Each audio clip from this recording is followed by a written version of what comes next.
जी माता जी। हाँ, Hare Krishna. Hare Krishna. Hare Krishna. Welcome you all in the class. आज की भगवद गीता क्लास में आप सभी का स्वागत है। मेरी आवाज ठीक से आ रही है आप लोगों को? हाँ जी माता जी, बढ़िया। अन्ना भवति भूतानि अन्नात् भवति भूतानि पर्जन्या अन्न संभव पर्जन्या अन्नतम संभव यजात भवति पर्जन्यो यज्ञात् भवति पर्जन्यो यज्ञ कर्म समुद्भव। यज्ञ कर्म समुद्भव। सारे प्राणी अब अन्न पर आश्रित हैं, जो वर्षा से उत्पन्न होती है। वर्षा यज्ञ संपन्न करने से उत्पन्न होती है और यज्ञ नियत कर्तव्यों से उत्पन्न होती है। तो यहाँ पे टीकाकार जो बलदेव विद्याभूषण है, उन्होंने भी भगवान के इस जो श्लोक है इसका व्याख्या लिखी है कि जो यज्ञ पुरुष समस्त यज्ञों के भोक्ता हैं, सभी देवताओं के स्वामी हैं, जिस प्रकार शरीर के अंग पूरे शरीर की सेवा करते हैं, उसी तरह सारे देवता उनकी सेवा करते हैं। इंद्र, चंद्र तथा वरुण जैसे देवता भगवान द्वारा नियुक्त अधिकारी हैं, जो सांसारिक कार्यों की देखरेख करते हैं। सारे वेद इन देवताओं को प्रसन्न करने के लिए यज्ञों का निर्देश करते हैं, जिससे वे अन्न उत्पादन के लिए प्रचुर वायु, प्रकाश और जल प्रदान करते हैं। जब कृष्ण की पूजा की जाती है तो उनके अंग स्वरूप देवताओं की भी स्वतः पूजा हो जाती है। अतः देवताओं की अलग से पूजा करने की आवश्यकता नहीं है। इस हेतु कृष्ण भावनामृत भगवत भक्त सर्वप्रथम कृष्ण को भोजन अर्पित करते हैं तो तब खाते हैं। ऐसी विधि जिससे सांसारिक आत्मा में पोषण होता है। ऐसा करने से न केवल शरीर के विगत पाप कर्म फल नष्ट होते हैं, अपितु शरीर प्रकृति के समस्त कल्मशों से निरापद हो जाता है। जब कोई छूत का रोग फैलता है तो इसके आक्रमण से बचने के लिए रोगाणु टीका लगाया जाता है। इस प्रकार भगवान विष्णु को अर्पित करके ग्रहण किया जाने वाला भोजन हमें भौतिक संदूषण के निरापद बनाता है और इस विधि का अभ्यस्त है वो भगवत भक्त कहलाता है। अतः कृष्ण भावना भावित व्यक्ति जो केवल कृष्ण को अर्पित किया गया भोजन करता है, वो उन समस्त विगत भौतिक दूसरों के फलों का सामना करने में समर्थ होता है, जो साक्षात्कार के आत्म साक्षात्कार के मार्ग में भाते खंड है। इसके विपरीत जो ऐसा नहीं करता, वे अपने पापपूर्ण कर्म को बढ़ाता है, जिससे उनके सारे पाप कर्मों को भोगने के लिए अगला शरीर कुकरों से समान होता है। यह भौतिक जगत नाना कल्मशों से पूर्ण है और जो भी भगवान के प्रसाद को ग्रहण करके उनके निरापद हो जाता है, उसके आक्रमण से बच जाता है, किंतु जो ऐसा नहीं करता वो कल्मश का लक्षण होता है। अन्न अथवा शाक वास्तव में खाते हैं।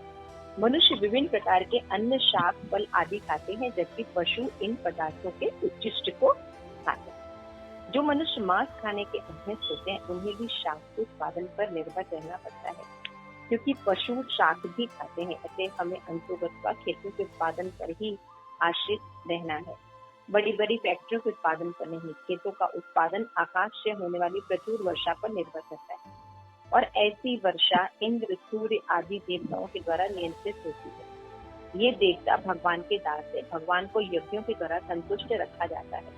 अतः जो इन यज्ञों को संपन्न नहीं करता, उसे अभाव का सामना करना होता है। यही प्रकृति का नियम है। अतः भोजन के अभाव से बचने के लिए यज्ञ और विशेष रूप से इस युग के लिए संकीर्तन यज्ञ संपन्न करना चाहिए। तो यहाँ पे भगवान जो है कर्मयोग जो चैप्टर है, चैप्टर 3 श्लोका नंबर 14 में भगवान अभी अर्जुन को ये समझा रहे थे कि हमें अपने कर्मों को भगवान से और देवताओं से जोड़ना चाहिए, सहयोग करना चाहिए। अगर हम ऐसा नहीं करते तो हम चोर हैं और भगवान को अर्पित किया हुआ अगर भोजन नहीं करते, यज्ञ चक्र को फॉलो नहीं करते, तो क्या है, हम अघम पापम खाते हैं, इसीलिए हम दुखी रहते हैं। तो भगवान फिर एक बहुत ही अच्छी एनालॉजी से समझा रहे हैं कि ये जो भौतिक जगत है वो कैसे चलता है। ठीक है, इतनी बात समझ में आ रही है विष्णु प्रभु जी? हाँ जी, हरे कृष्णा। हरे कृष्ण। और पावनी माता जी, क्लियर हो रहा है बात? हाँ जी, हाँ जी, हाँ। हाँ, तो भगवान एक सिद्धांत समझाने की कोशिश कर रहे हैं कि जो अन्न है ना, अन्न पर सारे प्राणी निर्भर है। इस भौतिक जगत के जितने भी प्राणी हैं वो किस पर निर्भर करते हैं? अन्न अन्न पर। पर। हाँ। अन्न पर निर्भर। और अन्न कैसे उत्पन्न होता है? वर्षा कर। जब वर्षा होती है तो अन्न फलीभूत होते हैं, है ना? हाँ जी। और वर्षा कैसे उत्पन्न होती है? जब कोई व्यक्ति यज्ञ या तपस्या करता है ना? और यज्ञ जो है वो कैसे किया जाता है? यज्ञ का पता कहाँ से चलता है? कि भाई जो नियत कर्म बनाए गए हैं वेदों में, उनके द्वारा पता चलता है ना? हाँ जी। तो इसके बाद वाले श्लोकों में भगवान बताएंगे कि जो ये वेदों में नियत कर्तव्य बताए गए हैं, और वेद किसने लिखा है? साक्षात भगवान। देखिए ये चक्र हुआ ना पूरा, दोनों हाँ श्लोक जी। मिला के। हाँ हाँ। तो ये बहुत ही सुंदर श्लोक है श्रील प्रभुपाद का, और इसमें श्रील प्रभुपाद ने एक विजन दिया है। तो जनरली लोग ये कह सकते हैं कि हाँ ठीक है भाई, हम तो अन्न हम लोग को अन्न से क्या मतलब, हम तो मांसाहारी व्यक्ति हैं। है ना? हाँ तो जी। प्रभुपाद यहाँ पे बहुत अच्छी बात समझा रहे हैं कि जो मांस भी खाते हैं उनको भी इस सिद्धांत को पालन करना पड़ेगा। तो वो लोग कहते हैं ये कैसे? हम तो पशु का मांस खाते हैं, अन्न तो खाते ही नहीं। तो हम इस सिद्धांत को क्यों पालन करें, या भगवान की भक्ति क्यों करें? तो उनके लिए है कि भाई जो मनुष्य हो गया, जिस पशु को खाते हैं, बकरी खाते हैं, सुअर खाते हैं, गाय खाते हैं, है ना, चिक्स खाते हैं, तो ये लोग क्या खाते हैं? ये शाक खाते हैं, ये अनाज और घास खाते हैं ना। हाँ जी। हाँ। तो मतलब अगर अन्न नहीं रहेगा तो ये जानवर ही नहीं रहेंगे। हाँ तो जी। खाएंगे किसको? हाँ। बात समझ में आई? हाँ। जैसे भगवान ये सिद्धांत बता रहे हैं कि सभी जो जीव हैं वो अन्न पर आश्रित, हाँ ठीक है ना? समझने की कोशिश की। सभी जीव, अगर अन्न नहीं है तो कोई रह सकता है? नहीं। सब जीवित नहीं रहेंगे ना, मर जाएंगे। चाहे जीव हो, जंतु हो, मनुष्य हो, कोई भी रहे। और ये अन्न कैसे उत्पन्न होता है? वर्षा, है ना? हाँ जी। अन्न कैसे उत्पन्न होता है? वर्षा। और वर्षा कैसे उत्पन्न होती है? यज्ञ से। यज्ञ करने से। वर्षा ऐसे नहीं अपने आप उत्पन्न नहीं होती। जहाँ यज्ञ होते हैं, जहाँ हरि नाम लिया जाता है, वहाँ वर्षा होती है ना? ठीक है। अच्छा, यज्ञ का वर्णन हमें कहाँ मिलेगा, कैसे यज्ञ करना है? तो भाई यज्ञ कर्म के लिए बताया गया है ना? नियत कर्म डिसाइड किया कि ऐसे यज्ञ किया जाता है, इस देवता का यज्ञ ऐसे किया जाता है, इस चीज का यज्ञ ऐसे किया जाता है, ठीक है ना? हाँ। नियत कर्म में डिसाइड किया। तो भाई अब इसके बाद वाले श्लोक में भगवान बताएंगे कि नियत कर्म का वर्णन कहाँ पे? वेद में। वेद में बताते ना। हाँ जी। आप भगवत गीता में पढ़ रहे ना, हमें ये करना चाहिए, ये नहीं करना चाहिए, है ना? तो वेदों में बताएगा। और वेद किसने लिखे हैं? भगवान कहते हैं साक्षात वेद मैंने लिखे। तो यानी घूम फिर कर आप भगवान को एक्सेप्ट कीजिए, और सीधे सीधे आप भगवान को एक्सेप्ट कर लीजिए। जो बुद्धिमान होते हैं वो सीधे भगवान को एक्सेप्ट करते हैं, और जो मूर्ख होते हैं वो ऐसा करते हैं। यहाँ पे भगवान यही समझा रहे हैं, अन्ना भवन्ति भूतानि। जैसे शरीर का जो अंग है, वो प्रत्येक अंग जो है वो अब शरीर की सेवा करता है ना? पेट की सेवा करता है, सब मिलके। लेकिन हर अलग अलग अंग अगर अपना अपना दिखाएं तो कोई भी संतुष्ट रह सकता है? नहीं संतुष्ट रहता। अब हमको मान लीजिए आंख को स्वस्थ रखना है, तो आंख में दूध थोड़ी डालेंगे, नहीं। है ना? हमें आंख दूध को देखेगी, मुंह में दूध को डालना पड़ेगा, और गले के द्वारा फिर वो स्टमक में जाएगा। पेट में अलग अलग तरह के रस निकलेंगे, जो कि उसको अलग अलग न्यूट्रिशन में कन्वर्ट करके ब्लड के माध्यम से सारे ऑर्गन में सप्लाई कर देंगे, है ना? तो क्या होगा? सारे ऑर्गन को क्या मिल जाएगा माता जी? वो सारे ऑर्गन को मिल जाएगा ना, शक्ति, एनर्जी मिल जाएगी ना। This is the way to give energy to body ना। ऐसा थोड़ी कि मान लीजिए कान को बहुत अच्छा करना है, तीव्र कुशाल करना है, तो कान में हम जो है वो बादाम का हलवा डालें तो कान ठीक, मतलब कान की एनर्जी अच्छी हो जाएगी। ऐसा होता है क्या? नहीं। ऐसा नहीं है। तो यही भगवान यहाँ पे समझा रहे हैं कि मैंने जो है ये सिद्धांत बताया है कि देवी देवता जो होते हैं उनकी कम से कम पूजा कीजिए, अगर, क्योंकि वो भी क्या है, भगवान के अंग स्वरूप है ना। तो लेकिन अगर आप भगवान की भक्ति नहीं करते, भगवान को अर्पित भोजन नहीं खाते, तो क्या होगा, आपको पाप लगेगा। जैसे कि मान लीजिए, जैसे अभी इस समय वायरस फैला हुआ है, कोरोना, तो भाई इसको बचने के लिए टीका लगाया जा रहा है ना। हाँ जी। तो जो लोग टीका लगा रहे हैं वो क्या हो रहे हैं, उस वायरस के संक्रमण से बच रहे हैं, है ना। हाँ। अब सोचिए कि जो ऐसे ही लगा दिया जाए, मतलब टीका का कार्य क्या है, संक्रमण से रोकना।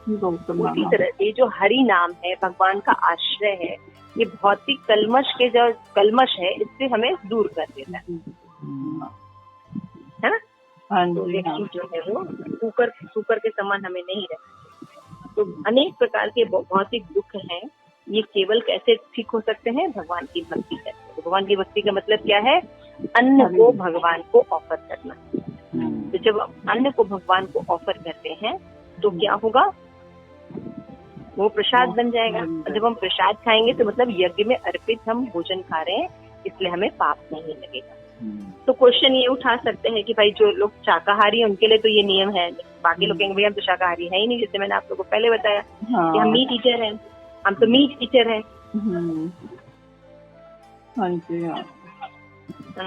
तो फिर क्या प्रभुपाद जवाब दे रहे कि भाई आप जिन एनिमल्स को खाते हैं वो तो अन्न पर डिपेंड है।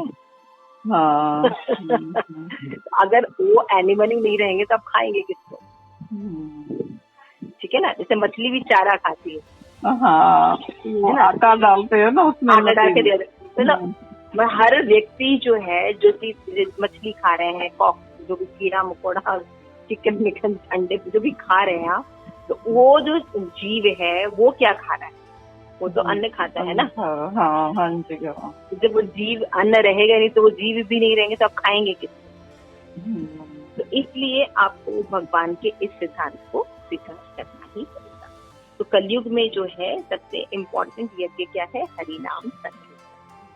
तो हमें हरिनाम संकीर्तन करना चाहिए, यज्ञ में ऐसे प्रसाद खाना चाहिए। तो क्या होगा, अन्न जो है, वर्षा उत्पन्न होगी, अच्छी वर्षा होगी और अन्न उत्पन्न होगा, क्योंकि अन्न जो है वो सभी जीव का आश्रय है। ठीक है, तो आगे देखिए भगवान करें, कर्म ब्रह्म उद्भवम विधि, कर्म ब्रह्म उद्भवम विधि, ब्रह्म अक्षरम समुद्भव, ब्रह्म अक्षर समुद्भवम, तस्मात् सर्वगतं ब्रह्म, तस्मात् सर्वगतं ब्रह्म, नित्यं यज्ञे प्रतिष्ठितम्, नित्यं यज्ञे प्रतिष्ठितम्। वेदों में नियत कर्मों का विधान है और ये वेद साक्षात शिव भगवान से प्रकट है। फलता सर्वव्यापी ब्रह्म यज्ञ कर्मों में सदा स्थित रहता है। पढ़िए माता जी तात्पर्य। इस श्लोक में यज्ञार्थ कर्मार्थ कृष्ण को प्रसन्न करने के लिए कर्म की आवश्यकता को भली भांति विवेचित किया गया है। यदि हमें यज्ञ पुरुष विष्णु के परितोष के लिए कर्म करना है तो हमें ब्रह्म या दिव्य वेदों से कर्म की दीक्षा प्राप्त करनी होगी। अतः सारे वेद कर्मोदेशों की संहिताएं, वेदों के निर्देश के बिना किया गया कोई भी कर्म विकर्म या अवैध अथवा पाप पूर्ण कर्म कहलाता है। अतः कर्म फल से बचने के लिए सदैव वेदों से निर्देश प्राप्त करना चाहिए। जिस प्रकार सामान्य जीवन में राज्य के निर्देश के अंतर्गत कार्य करना होता है, उसी प्रकार भगवान के परम राज्य के निर्देशन में कार्य करना चाहिए। वेदों में ऐसे निर्देश भगवान के स्वार्थ से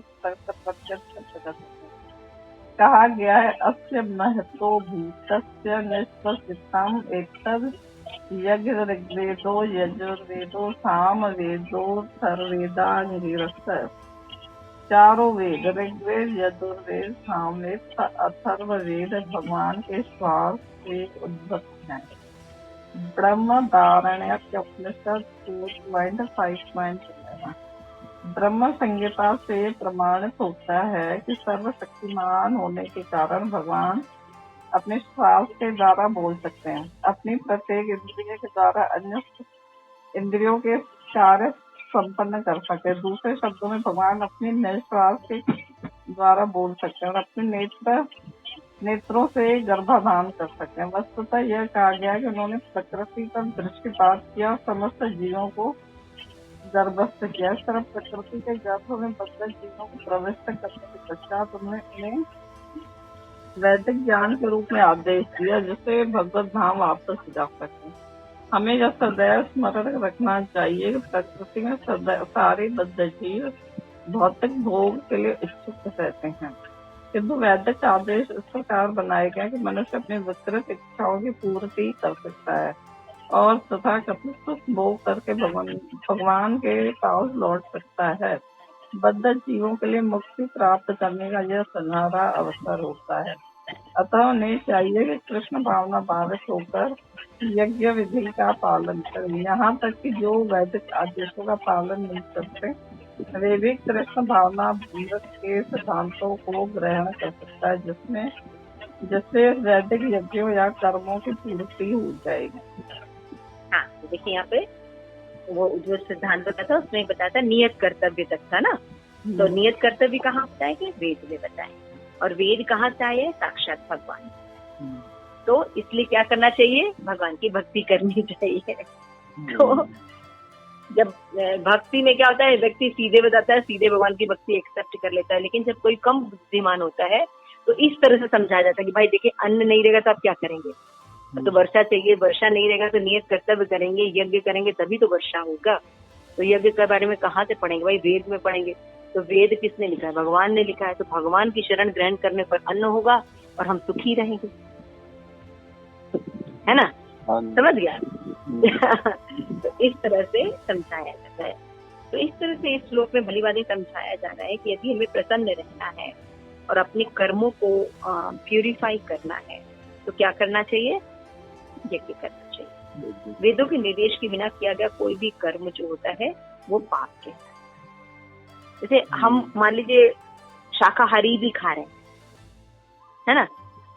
मान लीजिए मॉरल साइंस हम जानते हैं और जानते कि पाप नहीं करना चाहिए, शाकाहारी भी खा रहे हैं, लेकिन हम भगवान को अर्पित करके नहीं खा रहे, तब भी पाप है। इसलिए हमें शास्त्र को समझना चाहिए कि शास्त्र क्या रहा है। शास्त्र ये कह रहा है कि आप जो शाकाहारी व्यंजन है उसको ऑफर करके खाइए। समझ में आ रहा है? ये नहीं करें खाली शाकाहारी खाइए। क्या कह रहा है? शाकाहारी व्यंजन को भगवान को ऑफर करके खाइए। तो अगर मान लीजिए कोई शाकाहारी है लेकिन भगवान की भक्ति नहीं कर रहा तो क्या होगा? पापपूर्ण कर्म कर रहा है, ये अकर्म करेगा, विकर्म करेगा, जिससे उसको पाप लगेगा। अतः कर्म फल से बचने के लिए समस्त वेदों के निर्देश प्राप्त करने चाहिए। जिस प्रकार सामान्य जीवन में राज्य के निर्देश के अंतर्गत कार्य करना होता है, उसी प्रकार भगवान के परम राज्य के निर्देश में कार्य करना चाहिए। वेदों में ऐसे निर्देश भगवान के श्वास से प्रकट होते हैं। धर्म संहिता में प्रमाणित किया गया है कि सर्वशक्तिमान होने के कारण भगवान अपने धाम के द्वारा बोल सकते हैं। प्रत्येक मतलब भगवान जो है उनका वेदों में क्या बताया गया है कि हमारी इंद्रियां आंख केवल देखने का काम कर सकती है ना? शिव विष्णु होता है प्रभु, ठीक है ना? आंखों से हम देख सकते हैं, नाक से केवल सूंघ सकते हैं, लेकिन भगवान की इंद्रियां ऐसी नहीं होती। भगवान की आंखों से खा भी सकते हैं। भगवान आंखों से गर्भाधान कर देते हैं, स्त्री को गर्भाधान कर देते हैं, सब चीजें निकलने लगती हैं। तो भगवान की एक इंद्री कई इंद्रियों का कार्य कर सकती है। अंगानी यस सकलेंद्री प्रतिमंती पश्यन्ति पायन्ति कलयन्ति श्रीराम चतुर्थ आनंद उज्ज्वल विग्रहस्य गोविंदमादि पुरुषम। ये भगवान के बारे में किया। तो वैदिक ज्ञान के आदेश के रूप में भगवत धाम वापस जा सकता है यदि कोई ठीक से भगवान के सिद्धांतों को समझे और पालन करे। तो हमें सदैव स्मरण रखना चाहिए कि प्रकृति के सारे बद्धजीव भौतिक भोग के लिए इच्छुक रहते हैं, लेकिन जब हम वेद के अनुसार अपनी विकृत मानसिकता को ठीक करते हैं और फिर उसके वेद के अनुसार भगवान की भक्ति करते हैं, तो ये सुनहरा अवसर है हमें बद्ध जीवन से मुक्ति के लिए, जिससे वैदिक यज्ञ के कर्मों की पूर्ति हो जाए। एवं प्रवृत्ते चक्रम नानु वर्तयति यः अघ आगु इंद्रिया रामो मोहम पार्थ स जीवति। तो हे प्रिय अर्जुन, भगवान 16 श्लोक में बोल रहे हैं हाँ कि जी। हे श्री अर्जुन, जो मानव जीवन इस प्रकार वेदों द्वारा स्थापित यज्ञ चक्र का पालन नहीं करता। यज्ञ चक्र क्या? अन्ना भवती भूतानि, एवरीथिंग, ऑल थिंग। यज्ञ, अन्न, वर्षा, नियत कर्म, वेद, भगवान, ठीक है, ये हुआ यज्ञ चक्र। जो इनका पालन नहीं करता वो पापमय जीवन व्यतीत करता है। ऐसा व्यक्ति केवल इंद्रियों की पुष्टि के लिए व्यर्थ ही जीवन बिता रहा है। लेकिन कितनी बड़ी बात भगवान कह रहे हैं अर्जुन को। यदि हम यज्ञ में अर्पित चीजें नहीं कर रहे हैं या यज्ञ चक्र को फॉलो नहीं करते तो क्या जीवन जिएंगे हम? पाप में। पाप में, यस, वेरी करेक्ट, पाप में जीवन जिए। और जो पाप में जीवन जीता है वो मनुष्य शरीर निरर्थक कर दिया ना, क्योंकि मनुष्य शरीर भगवत धाम जाने के लिए। विष्णु प्रभु जी पढ़िए। हाँ जी। शास्त्र इस श्लोक में भगवान ने कठोर परिश्रम करो और इंद्रिय तृप्ति का आनंद लो, इस सांसारिक विचारधारा का विस्तार किया है। अतः जो लोग इस संसार में भोग करना चाहते हैं उन्हें उपयुक्त यज्ञ चक्र का अनुसरण करना परमावश्यक है। जो ऐसे विधि विधानों का पालन नहीं करता अधिकाधिक तिरस्कृत होने के कारण उसका जीवन अत्यंत संकटपूर्ण हो जाता है। प्रकृति के नियम अनुसार यह मानव शरीर विशेष रूप से आत्म साक्षात्कार के लिए मिला है, जिसे कर्म योग, ज्ञान योग या भक्ति योग में से किसी एक विधि से प्राप्त किया जा सकता है। इन योगियों के लिए यज्ञ संपन्न करने की कोई आवश्यकता नहीं रहती, क्योंकि ये पाप पुण्य से परे होते हैं। किंतु जो लोग इंद्रिय तृप्ति से जुटे होते हैं उन्हें पूर्वोक्त यज्ञ चक्र के द्वारा शुद्धिकरण की आवश्यकता रहती है। कर्म के अनेक भेद होते हैं। जो लोग कृष्ण भावना भावित नहीं है वे निश्चय ही विशेष परायण होते हैं। अतः उन्हें पुण्य कर्म करने की आवश्यकता होती है। यज्ञ पद्धति इस प्रकार सुनियोजित है कि विषयोन्मुख लोग विषयों के फल के खाते बिना अपनी इच्छाओं की पूर्ति कर सकते हैं। संसार की संपन्नता हमारे प्रयासों पर नहीं अपितु परमेश्वर की पृष्ठभूमि योजना पर निर्भर है, जिसे देवता संपादित करते हैं। अतः वेदों में वर्णित देवताओं को लक्षित करके यज्ञ किए जाते हैं। अप्रत्यक्ष रूप से यह कृष्ण भावनामृत का ही अभ्यास रहता है, क्योंकि जब कोई इन यज्ञों में दक्षता प्राप्त कर लेता है तो वह आवश्यक ही कृष्ण भावना भावित हो जाता है। किंतु यदि ऐसे यज्ञ करने से कोई कृष्ण भावना भावित नहीं हो पाता तो पूरी आचार संहिता समझना चाहिए। अतः मनुष्य को चाहिए कि आचार संहिता तक ही अपनी प्रवृत्ति को सीमित ना करे, अपितु उसे पार करके किसी भावना में प्राप्त करे। यहाँ पे भगवान क्या समझा रहे हैं कि इस श्लोक में जो जिससे लोग कहते हैं ना कठिन परिश्रम करो, है ना, मेटेरियल वर्ड में लोग और इंद्रिय तृप्ति का आनंद लो, है ना। तो ये जो फिलॉसफी है इसका भगवान यहाँ पे बिल्कुल भी अनुमोदन नहीं कर रहे हैं। भगवान कह रहे हैं कि यदि आप इस यज्ञ चक्र को फॉलो नहीं करेंगे तो क्या होगा? आप पापमय जीवन जी रहे, यानी अगर भगवान की भक्ति नहीं कर रहे हैं, है ना, और केवल आहार निद्रा भय मैथुन में ही जीवन निकाल रहे हैं, भगवत साक्षात्कार नहीं कर रहे हैं, आत्म साक्षात्कार नहीं कर रहे हैं, तो क्या होगा? आपका जीवन व्यर्थ। तो भगवान यहाँ पे कठोर परिश्रम करो और इंद्रिय तृप्ति करो इसकी परमिशन नहीं दे रहे हैं। जो लोग संसार में भोग करना चाहते हैं, यज्ञ चक्र का अनुकरण नहीं करते हैं, वो क्या होते हैं? उनका जीवन बहुत ही ज्यादा संकट में है। तो आज के वातावरण में हम ये चीज देख रहे हैं, है ना। लोग जो है सनातन धर्म को भूल चुके हैं और अपने मन मर्जी जो है वो सारे नियम पालन कर रहे हैं। तो उसका परिणाम क्या हो रहा है? कितना बुरा स्थिति है ना, कितनी बुरी स्थिति। प्रकृति के नियमानुसार ये मानव शरीर जो है ये आत्म साक्षात्कार के लिए नहीं है, लेकिन जब हम इसको भोग की तरफ लगा देते हैं तो क्या होता है, हम अपने कर्मों के द्वारा बंधन में लिप्त हैं। तो इसलिए यज्ञ की समझना बहुत इम्पोर्टेंट है। अगर हम यज्ञ से के पद्धति से अपना जीवन करेंगे, भगवान को अपनी पृष्ठभूमि में रखेंगे, भगवान को ऑफर करके प्रसाद खाएंगे, भगवत मार्ग पर उनके आदेशों के अनुसार चलेंगे, तभी हम कृष्ण भावना भावित हो पाएंगे और मनुष्य जीवन को सार्थक कर पाएंगे। एकदम क्लियर इंस्ट्रक्शन देखिए भगवान दे रहे हैं, है ना। तो मनुष्य जीवन एकमात्र कर्म, घोर कर्म करने के लिए नहीं मिला है ना, कि धन कमाए और ये करे, क्योंकि ये जितनी चीजें हम यहाँ पे अरेंज करेंगे शरीर तक यहाँ छोड़ के जाना है।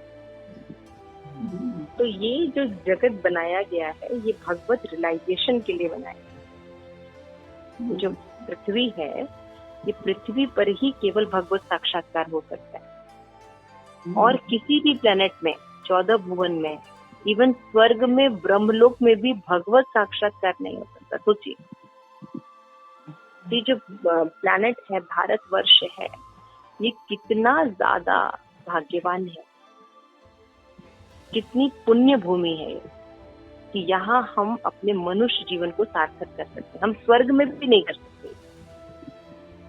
और नीचे नर्क लोकों में तुम कर ही नहीं सकते, केवल पृथ्वी पर हम ये काम कर सकते हैं। देखिए, और हम लोग कितने भाग्यवान है कि भारत भूमि में हमारा जन्म है ना। तो हमें क्या करना चाहिए, भगवत भक्ति करनी चाहिए और ये अपना मनुष्य जीवन जो है वो सार्थक करना चाहिए। इसलिए इस यज्ञ चक्र को हमें समझना, ठीक है।